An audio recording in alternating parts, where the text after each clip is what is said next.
Billionaire's daughter had 3 months to live, what the therapy dog did. Next stunned doctors. They told him 3 months.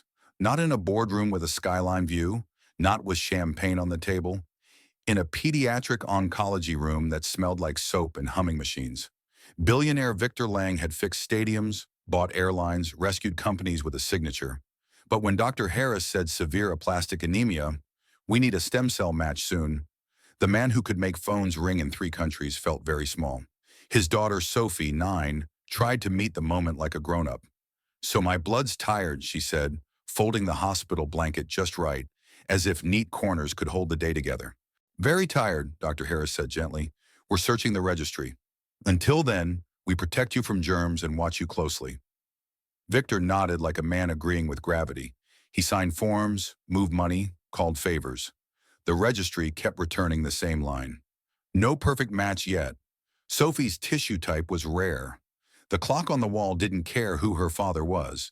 On day 6, the door tapped open and a golden retriever padded in, wearing a small red vest. "Mabel," the badge read. "Therapy dog. Please ask to pet me." "May we?" asked her handler, Carla Ruiz, voice soft at the edges. Victor started to say no. Germs, timing, control. But Sophie's eyes were already shining. He nodded once.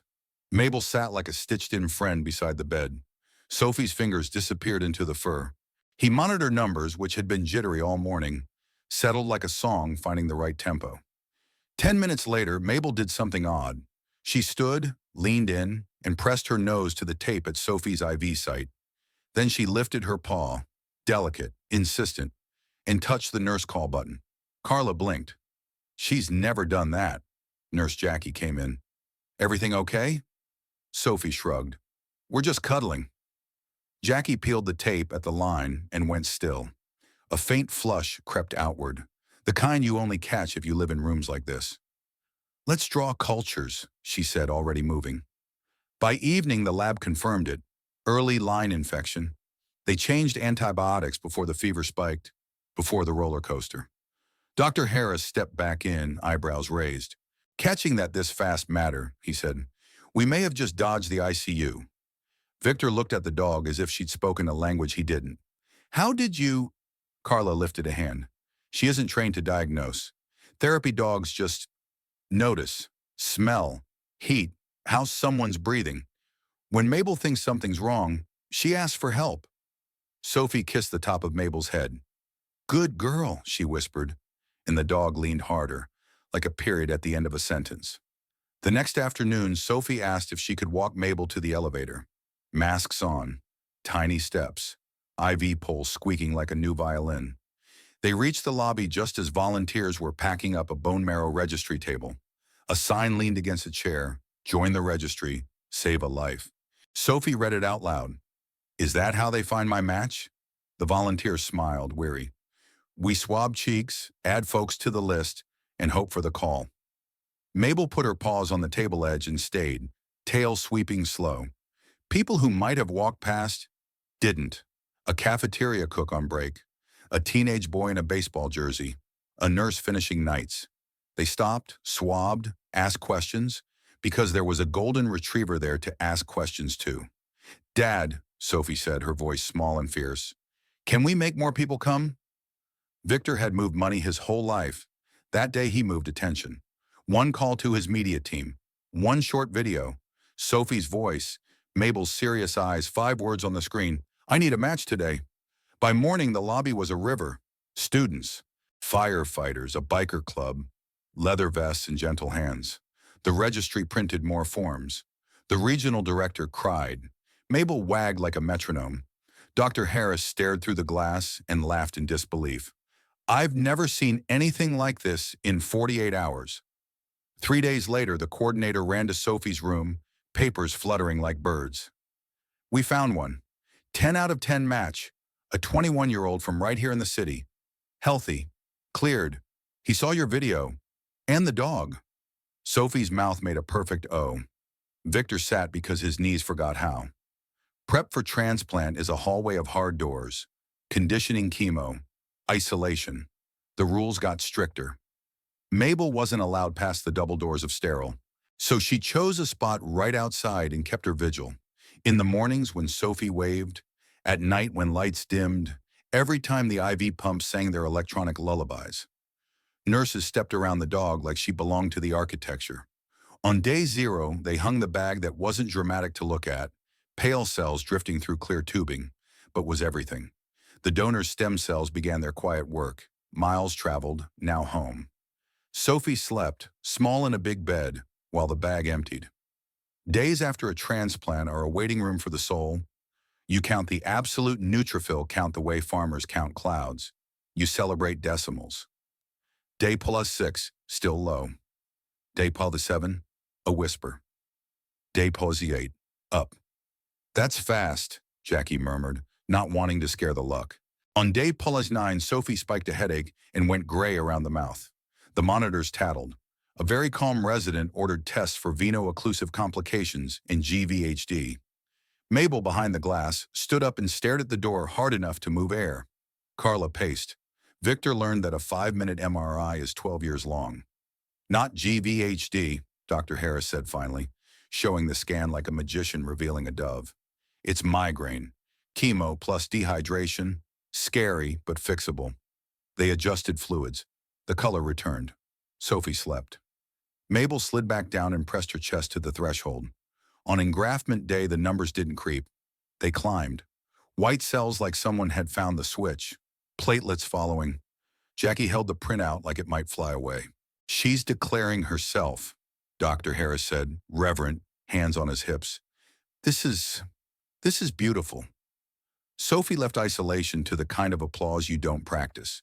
Mabel was there, vest brushed, bandana straight. Sophie took exactly 8 steps into the hallway and put both hands on Mabel's face. You waited, she said. Every day, Carla answered. She had a schedule. Victor could have thrown a parade. Instead, he asked for the donor's first name. Evan. They couldn't meet yet. Rules. But Victor wrote a letter that started 5 times and finally said, You gave me something I could never buy. You gave my child a future. The hospital planned a small press conference because it turns out a registry can run out of swabs when a dog goes viral. Dr. Harris practiced his lines, gratitude, science, privacy, and then threw half of them away when he saw what Mabel did on stage. They put 3 chairs under a banner, Sophie in the middle, Victor on one side, Dr. Harris on the other. Mabel lay at Sophie's feet, head on paws. Someone asked a question about miracles in medicine. Dr. Harris talked about donors and HLA matches and why early infection detection can change outcomes. Then a reporter said, joking, Doctor, are you saying the dog did it? Everyone chuckled. Dr. Harris didn't. He looked at Mabel, then at Sophie, then back at the cameras. I'm saying medicine is millions of tiny decisions, he said. Mabel's paw on that call button caught a line infection hours sooner. That kept Sophie strong for transplant. And if you want a data point that stunned me, this hospital signed up 10,000 new donors in a week. That happened because a child asked, and a dog wouldn't leave the table. He didn't get to finish because the doors at the back opened and the registry coordinator hurried in, breathless, followed by a tall kid with a paper visitor badge and eyes that were trying to be brave. Evan. Clearance had come early. Sophie stood, mask on, hands shaking. Evan kept his distance because rules were rules, but he lifted a hand in a half wave. I brought something, he said, voice catching. He held up a softball scuffed in sign. My team heard. We thought maybe when you're allowed outside again. Sophie took it like it was glass. I've never been very good at catching, she admitted. That's okay, Evan said. I'm very good at throwing easy. Mabel thumped her tail against the podium once, a sound like a gavel on kindness.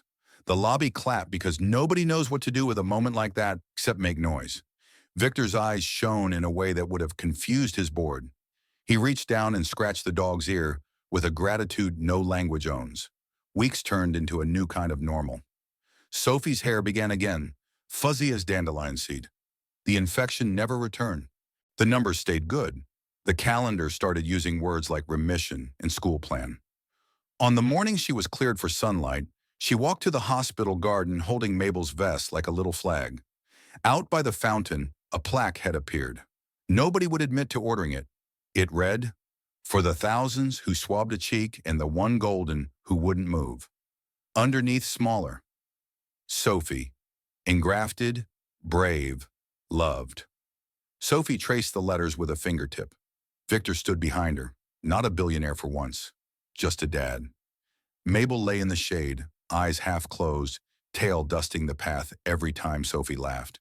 Sometimes the thing that saves you isn't a breakthrough in a lab. Sometimes it's a dog who asks for help at the right second, curls up outside a door for 14 days, and turns a lobby into a river of strangers who become family with a swab.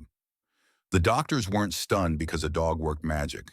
They were stunned because kindness, organized, loud, relentless, changed the math. If this story mended something in you, like and share it. Subscribe to Next Kindness, where the next thing that happens is grace.